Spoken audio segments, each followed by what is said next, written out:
Join former FBI senior forensic examiners Becky, Passmore, and Stacy Eldridge as they dig into the world of digital forensics, one bite at a time.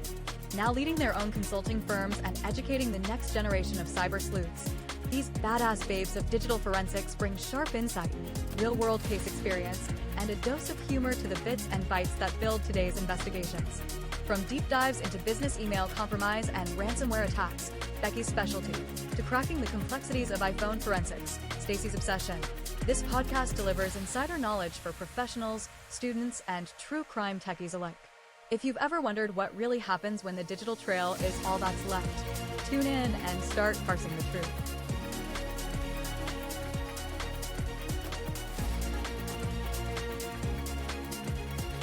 Welcome to Parsing the Truth, one bite at a time. We are the True Crime-ish podcast where we're talking about digital forensics and how they solve today's modern crimes. And we also talk about a little bit everything digital forensics. I am Stacy Eldridge, your co-host. And as always, I am joined by my co-host, Becky Passmore.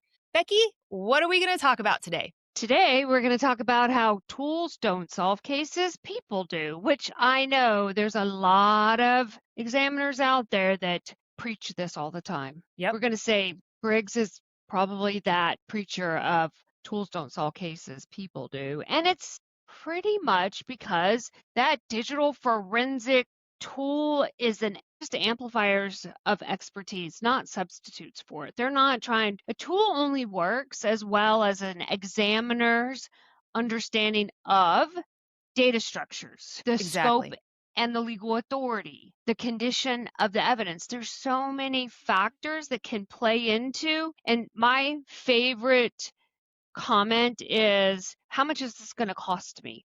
Yes. Once you get out of like the law enforcement prosecution side of the house, people want to know, what's it going to cost? And sometimes when they're asking that question, and oftentimes you haven't even seen the evidence. So you're making a guess in the blind. And depending on who you're dealing with, how well they can explain what they have, what they need, and what's going on. There can be a great divide there. And I always find myself starting with I start low if they give me kind of a low thing. And it's like, but I don't know. We can start here and then we'll have to talk about it and we'll prioritize things. As you get deeper and deeper, I think the target moves. Yeah, absolutely. We always say, what is the end goal? What are you trying to accomplish? Because we want to focus and prioritize. Because people say, buy the tool, it solves the case. And you and I have had that discussion about how expensive these tools are. Yep. And what is the benefit to having them? And the benefit to having them is it parses the data for us. It gives us the data structure. It gives us what is in the data. We don't need the tool to figure that out, but having the tool to help us do that does speed up time. We're paying for the speed, right? We're paying for the speed. If I can do it faster manually, I don't want to pay for a tool then.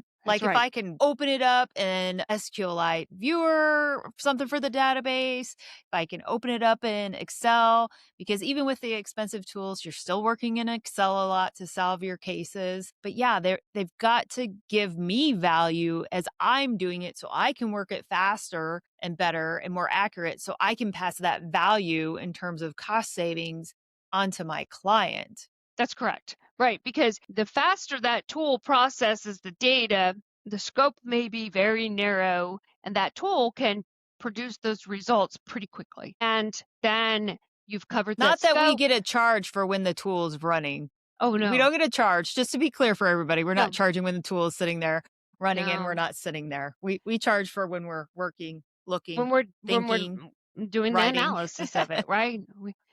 Get the data, download the data, process the data, and then we start to analyze the data. And that's what we're doing. And so as soon as that tool, that's the thing. And many of these scopes they're time sensitive. Some of that information is needed pretty quickly. So a tool that parses something pretty fast, that we can go straight to the artifact that answers the question of the scope of what is the need of the end goal, then that helps us help our clients, our customers. So forensic success depends on those methodologies and not brand name tools. Yep.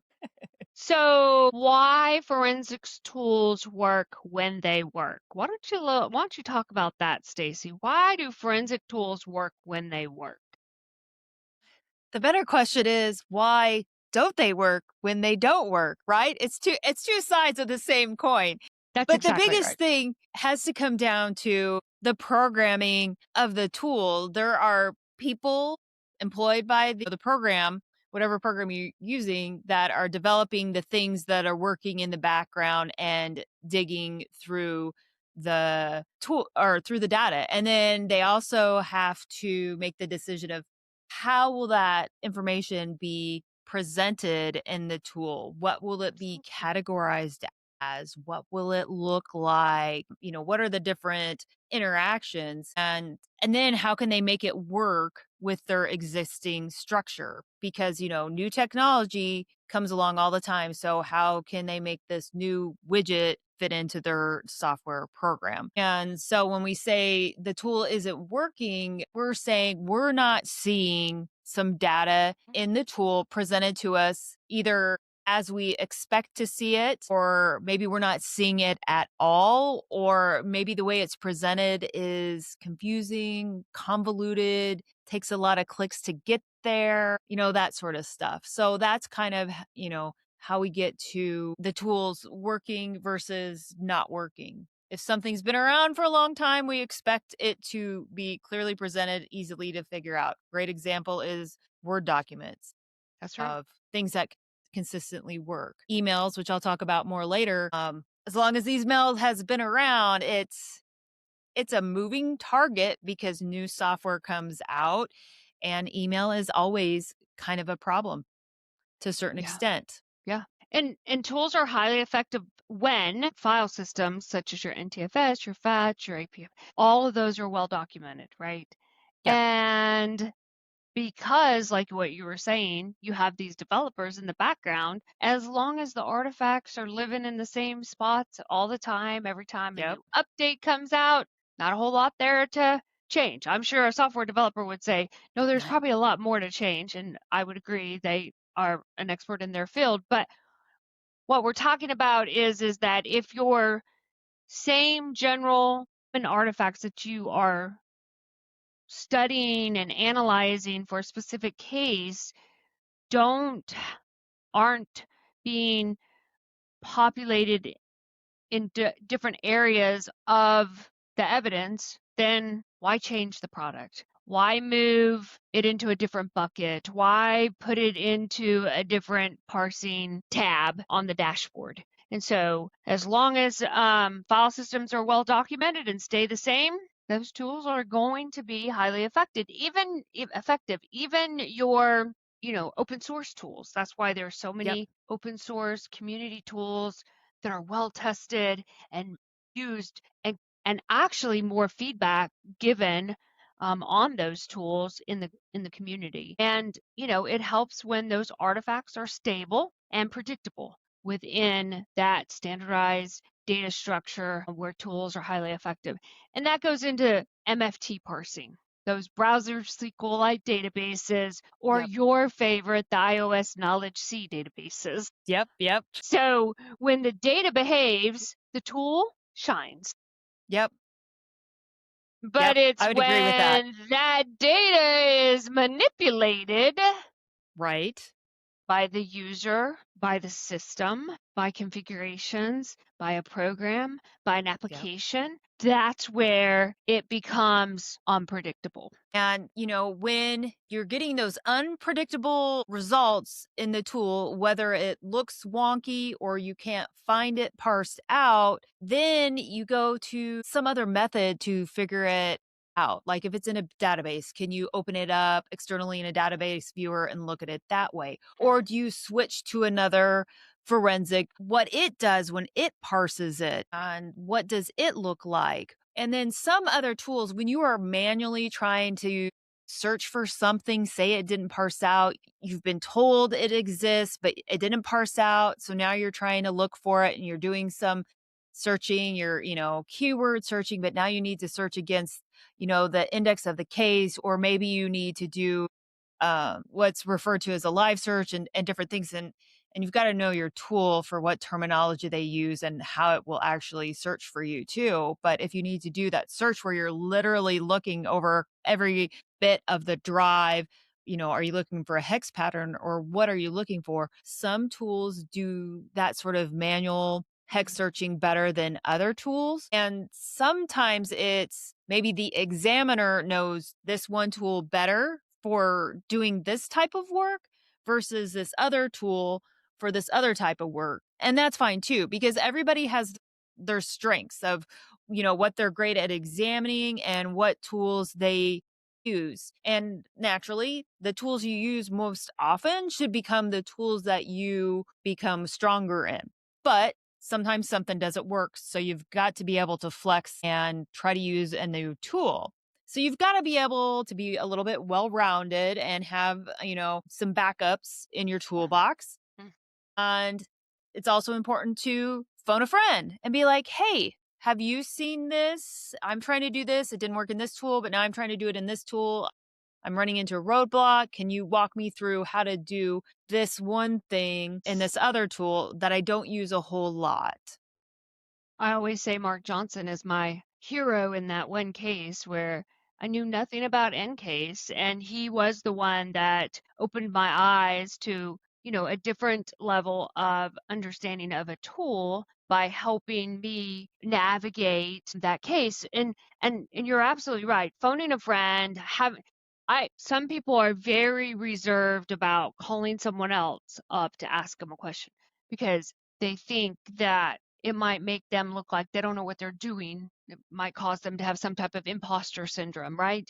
But again, how often do you look at iOS devices and the different models and versions, and how often do I look at them? And if I look at them once every 6 months, why wouldn't I call you to say, hey, I'm seeing something here that I don't know what this means. Has something changed, or is data being populated in a different dashboard, or where does this data live now? Because I'm very interested in finding something very specific. And again, it goes back to phone a friend, use your resources, network with people. Networking with people, I was working a case, I called Briggs, said, hey, Briggs, I need some help on something.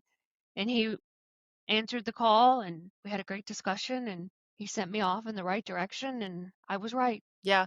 And sometimes it's just like saying the problem out loud to someone else, and then all of a sudden the light just goes off, or you just talk through it and they ask you some questions about some stuff that you haven't thought of before. Right. Right. Say you're working an insider threat case and all of a sudden you're really focused on looking for jump lists or shell bags, and someone says, hey, have you thought about looking in the registry hive for USB connections? It can get you out of that tunnel vision. Correct. And then you're like, and like you said, a light bulb goes on, and then you're like, I could go here and here and here and here, and I could do this and this and this and this. And again, it's that strategy and networking that helps keep the flow moving for these cases. Yep, absolutely. Yeah. So then another part of why forensic tools work when they work is you can get it to some type of automation to a scale, right? A lot of logs. You got a large volume of logs that need to be processed. Automation, log using tools to grep those logs, looking for something very specific. That's a great way to get through that process using automation to a scale, being able to timeline that out and correlate your timelines, and also cross artifact indexing. You use tools like Zimmerman's tools. Yep. And you parse out all of your individual artifacts, your MFT, your jump lists, your shell bags, your link files, all those, you use those tools to parse out all that data. And then you start to correlate those times. I mean, it looks beautiful when it's done. And now you're able to cross artifact those, indexing that information. And then you didn't necessarily have to use a tool to process it. Yeah, you didn't need a big forensic suite that did Yeah. like all the things. Right, right. And you got to what you needed to get to. You met the scope, you moved through the process. You could go back and, like you said, verify through some other tools. But yeah, in contrast, manual analysis equals precision and tool-assisted analysis equals feasibility. Yep. And you've still got to know where all these artifacts come Yeah. from. Because, like, you're mentioning jump lists and stuff like that. And so that reminds me of a case I worked just last month, I think. I had to go down to Harseville in Kansas City and review a suspected CSAM case. So, CSAM, obviously, I can't have that in my lab. So, I got to go down there and review that stuff. So, when I'm there, what I want to focus on is just the items that may be CSAM. But Right. then I want to be able to take the non CSAM stuff back to my lab that can help me determine, interaction with the files, how recent, where did these things, go to and from? Was there multiple devices? What is the connection between that frequency, stuff like that? Attribution. And yeah, so, I wanted to be able to I just exported those artifacts out of the forensic image, the ones that I needed.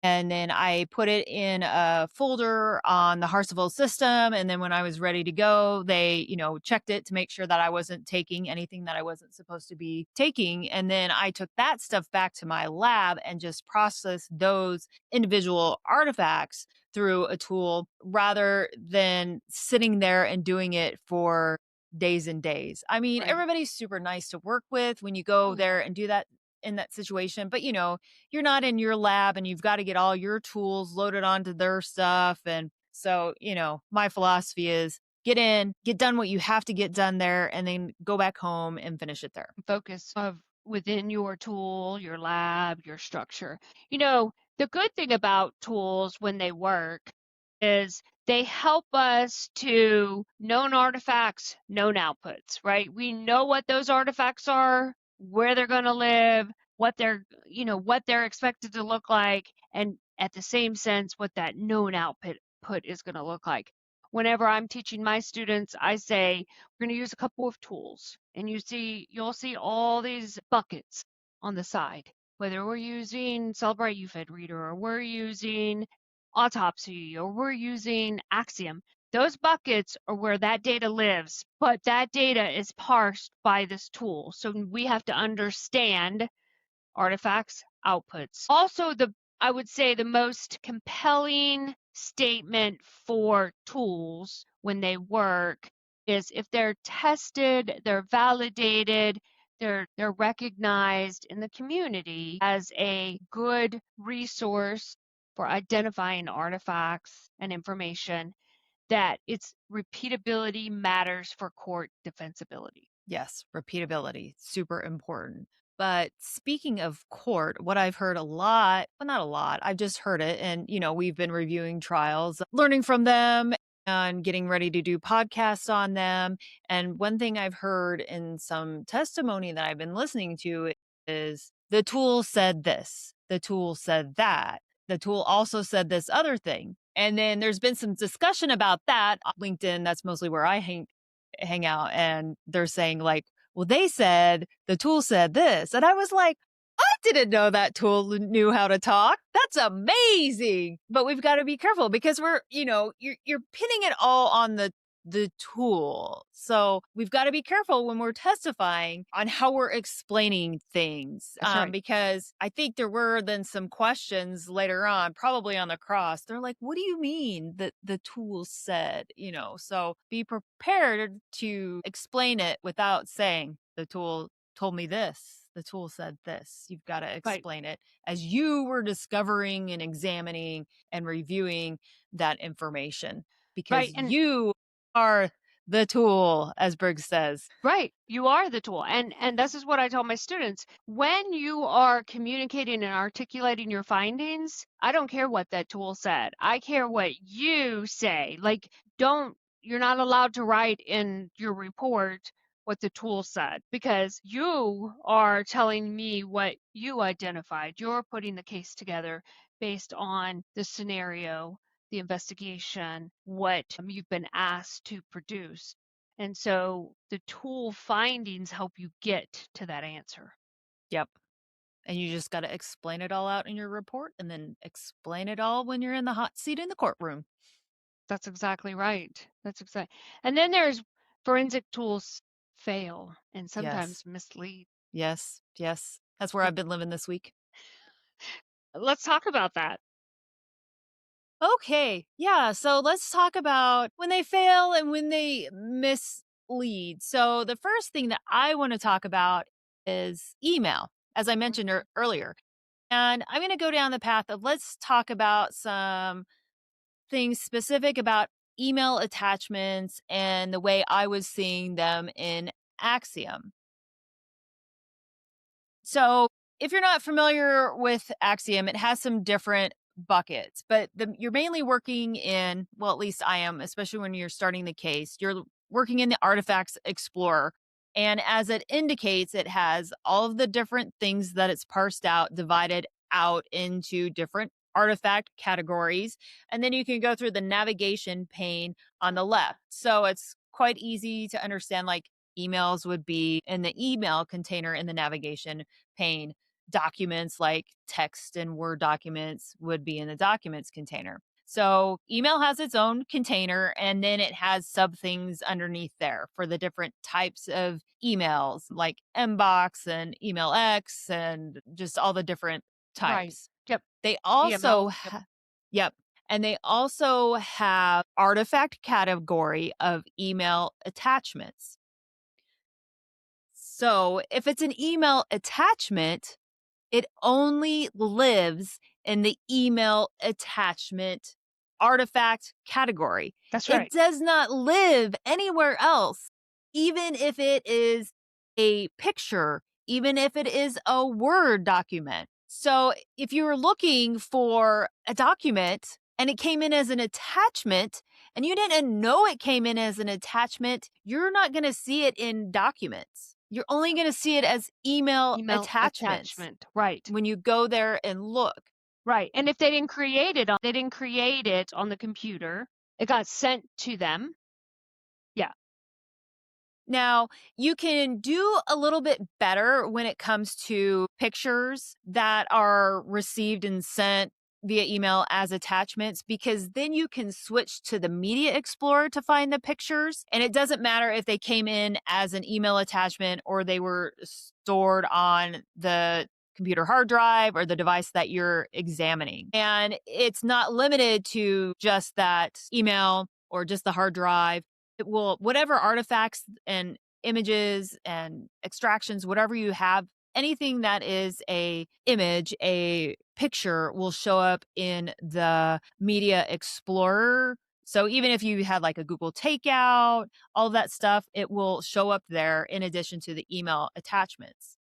Yeah. So that's a good way to kind of find the pictures there, one-stop shopping to look through all the pictures together there. But if you need to find a document, you're going to look through and you don't know what it's called, because obviously if you knew what it was called, you could just keyword search it. And then hopefully when you got the results of the keyword search, you would see like, oh, there's 4 things in email. Right. And 1 thing in documents. And that would be a quick look through with your eyeballs once it's, been filtered down with that keyword search. But if you don't know what it's called, obviously you could again try to keyword search with some words that might be in there. But again, how many things are going to come back? Now you're looking in 2 places for the unknown. So this is sort of my pet peeve. And the other thing is you might be thinking, oh, well, I'll just go to the file system explorer and look for the email attachments there, because I'll just keyword search over there or do a little more filtering by like the file extension and stuff like that over there. That doesn't work over there either, because most of the time the email is not living on the file system as an individual file. No. If they've exported out or saved it as like a .eml or .msg by themselves, then you would see it on the file system. But you've got to remember, all of these emails are being parsed out of whatever container it's living in and then shown to you as an artifact in the Artifact Explorer. And so that's the problem, because apparently something can't be two types of artifacts at the same time, because then it would live in two containers simultaneously. So I guess this is how the tool was developed. It can only be one artifact, and because it's an email attachment, it lives in the email attachment container. But then the problem is, well, what if you have a search warrant that says you can only view or search for Excel files? And so, you can see all of the Excel things if you go into that category. But what if you're not allowed to like look under email attachments, because they're like, well, you're looking through emails. You're not supposed to be looking through emails. You're only supposed to be looking at Excel files. So, I mean, you could certainly filter for the Excel file, but would you be going out of the scope of your search warrant by going into the email artifacts category and looking there? So I think that's a hard thing to work through, to try to find it, determining what your legal authority is, how far can you go, and what can you look in. I would agree So with you on that. I don't know how many people know that, paid attention to that. And maybe you found it, like figured it out when you were looking for something that was supposed to be there, but you couldn't find it. Right. And then you got to figure out why isn't it showing up here? It's not in here anywhere. Okay, now I'm looking through attachments, but why do I have to look through attachments? I just want to look through documents and find all of the documents there. And then, so say you're only allowed to look at the Excel files. So now you're going to go into attachments. How can you filter down to only look at the Excel files when you're in the attachments category to be effective?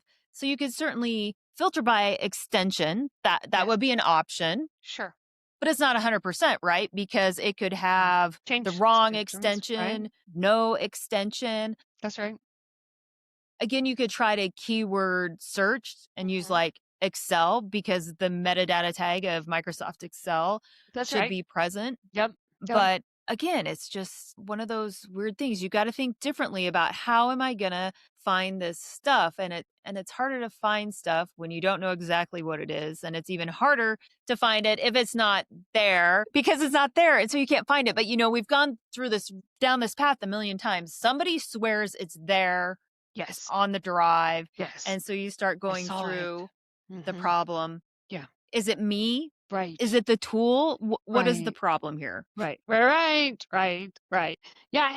And that's another thing, is sometimes it's easy to blame it on the tool. Well, the tool didn't parse it. Well, if you're an examiner, shouldn't you be able to parse it if it's there?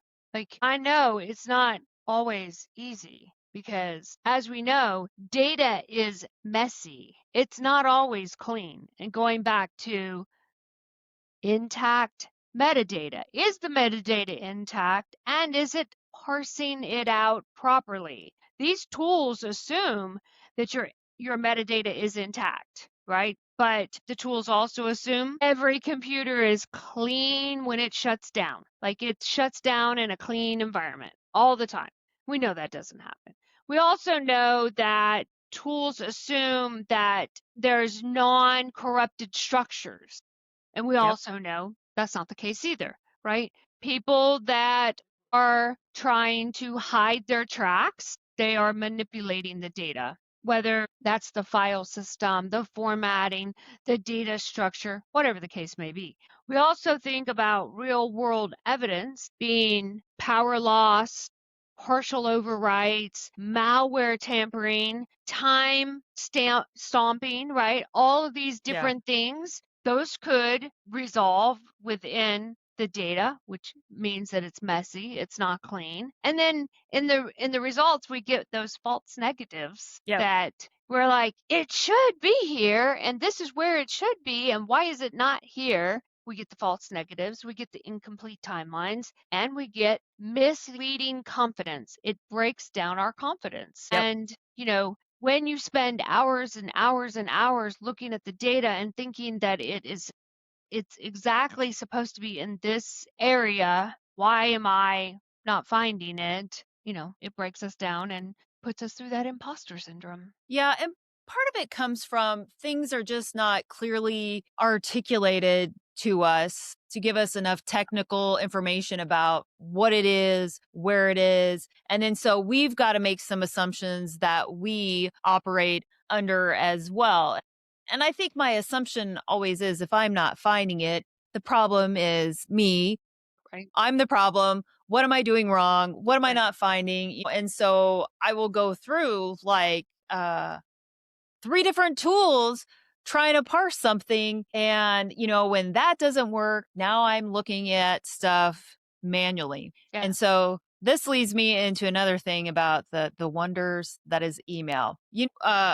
Windows 10 is basically dead. You can still get some limited support, but basically since Windows 10 is dead, their free email app that came with it, Windows Mail, it's dead also. So it made everybody move over to Outlook New, not to be confused with Outlook Classic. Okay. Yeah, I was going to say old.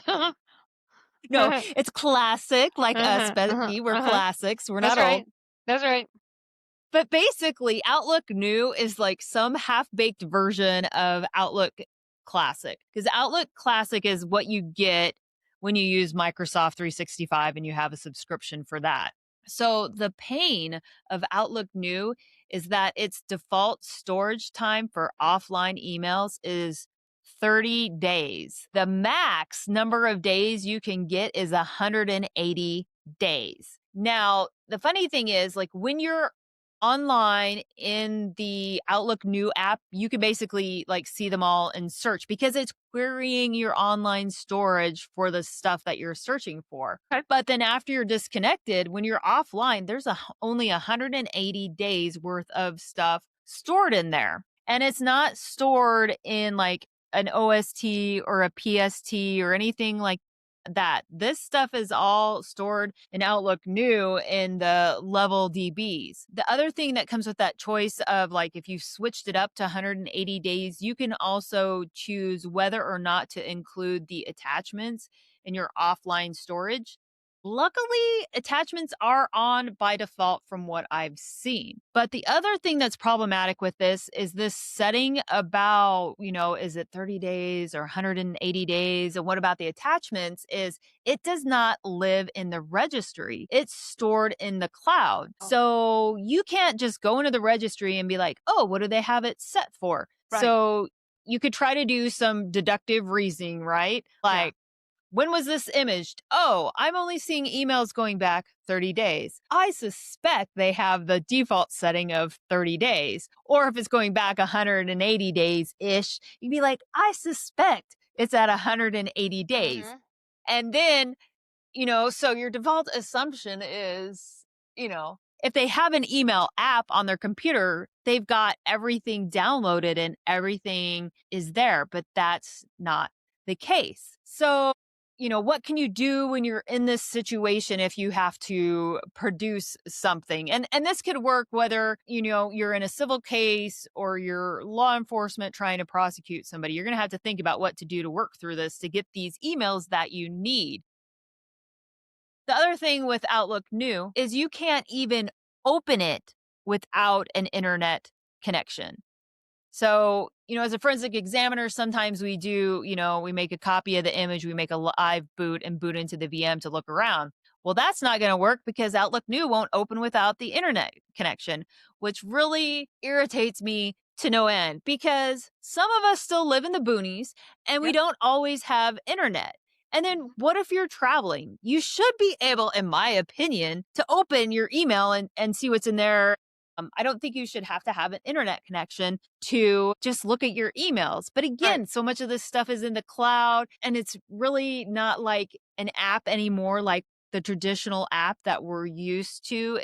Everything's more just, it's really based in the browser. It just looks like an app. It's a different overlay. And this is kind of where we're getting into with Outlook New and especially with that level DB. So that totally explains why there's not the PST and why there's not so much living on your computer anymore. But, so this is where Microsoft is going. I guess they have this belief that everybody is on the internet all the time, easy connection, no problem.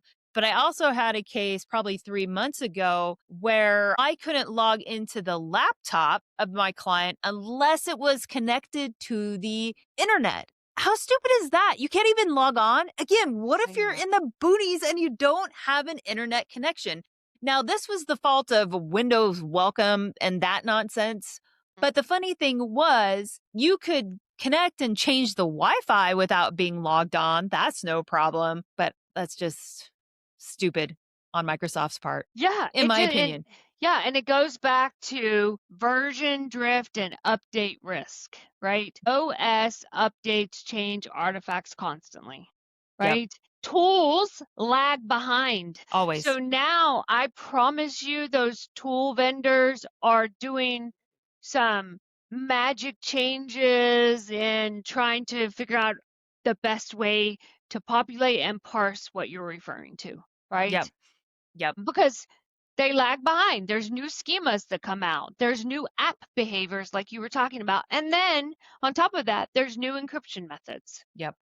Always. But I digress. So let's kind of go and work through what do we do with this email and kind of the path I went through. Sure. So, in law enforcement, it would be a different situation because like me, I could just contact my client and be like, what's your password? Mm-hmm. Let me in. Mm-hmm. And then so I could do the internet connection on the VM, open Outlook, enter their password. And then I could make that decision you do still have the option to export to a PST from Outlook New. So you could do that. Or you could just save down the .eml files that you specifically need if it's only a few. Another thing you could do would be to migrate their account to Outlook Classic, where it's going to download everything 100%. Mm-hmm.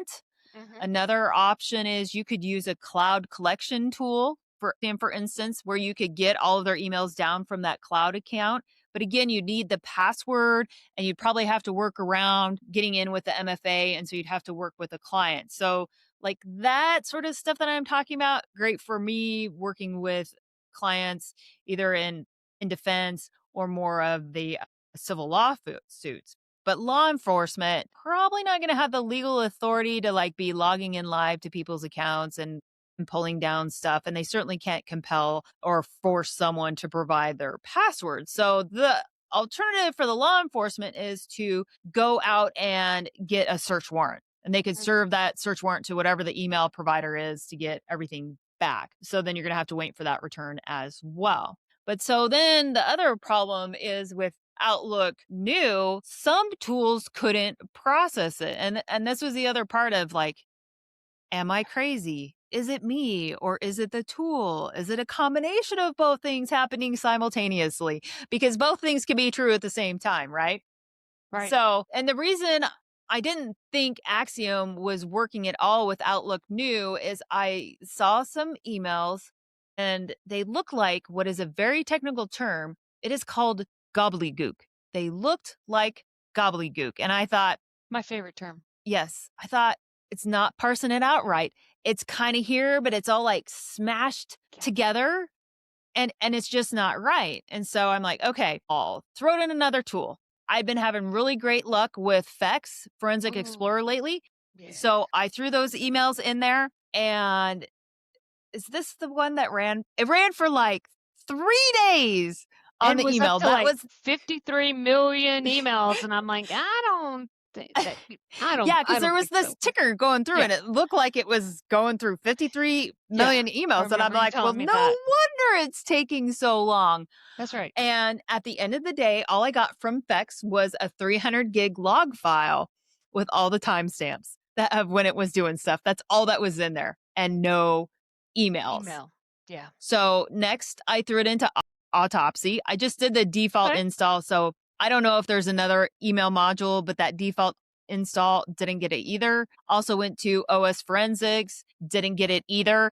There are a couple of other things I had in mind, but part of the problem, I was like, the problem is that it's a level DB. Okay. So what's a level DB? It's it's, DB database, but it's Right. more of like a library Okay. that gets built into the applications rather than like running as a whole separate database. That's kind of, it's a little bit different. That's the best like Analogy layman's you can explain. give. Sure. And it's not even an analogy, but it's the best explanation I got at this moment. But the most important thing you need to know about the level DB is that everything works in key value pairs Okay. on the disk. So if you're familiar with working in a registry, it's kind of not that hard of a leap to kind of get your head wrapped around the level DBs. And when I was in training last year at IASIS, we did do some manually parsing of these key value pairs to work through it. So after I saw this gobbledygook, I thought, okay, it's just not parsing it right. I'm going to go use Rabbit Hole. Great program. You can literally go down the rabbit hole with Rabbit Hole. Oh, I've not used Rabbit Hole. I got to check that out. I love it. It's great. You Is can it get free? a 30-day free trial. Okay. They're not paying us to say any of this stuff. No. But then after the 30 days, you got to pay for it. But it does a whole bunch of stuff. It's really great to kind of go dig down deeper and deeper. And so I was like, okay, I'm just going to go look through this and level DB in Rabbit Hole to see if what's supposed to be there is in there somewhere. Okay. Like I needed to know, was it really there or not? And because it's in the key pairs and you have to piece all this stuff together, you can't just like search against the drive for the Okay. contents because it's not together in one spot.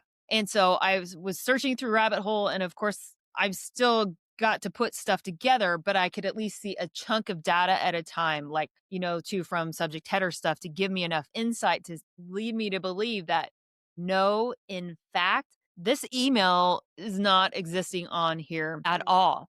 Yeah.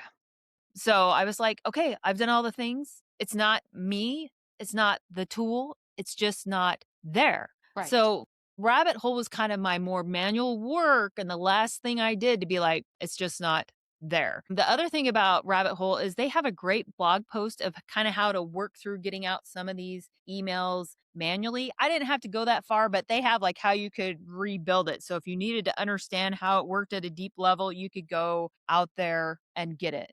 Wow. So at the end of the day, in this case, it wasn't a me problem. It wasn't a tool problem. It was an Outlook new problem. That's what the problem was. The Outlook new problem.